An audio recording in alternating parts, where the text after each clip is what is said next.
In today's video, I'm going to teach you how to add a calendar to Google Site. By the end, you'll know exactly how to place a live, up-to-date Google Calendar right on the page where your visitors expect it. First, open your Google Site and navigate to the specific page where you want the calendar to appear.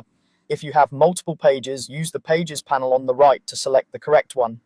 It helps to think about where the calendar will be most useful, perhaps a homepage section for upcoming events, or a dedicated schedule page, so visitors can find it quickly without scrolling. With your page open, look to the Insert panel, click Insert, then choose from Drive and select Calendar. This path opens a picker that shows content available in your Google account. You're essentially telling sites, please grab my calendar from my Google Drive connected services.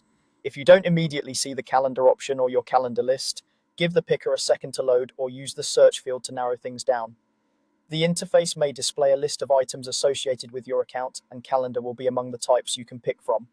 Next, select your Google Calendar from the list. If you manage several calendars, like one for personal reminders and another for team events, look for the calendar name that matches what you want to display on your site.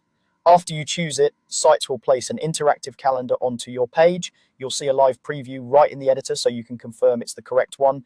The embedded calendar will carry over your calendar's existing settings, such as event colors and default view, so it looks familiar to you and easy to read for your visitors. A quick note on visibility. What your visitors can see depends on the calendar's sharing settings in Google Calendar.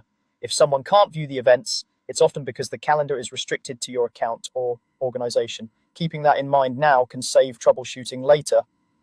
If your calendar doesn't appear in the list, double check that you're signed into the right Google account and that the calendar actually exists in Google Calendar rather than being an external subscription you don't have permission to embed. That's all there is to it.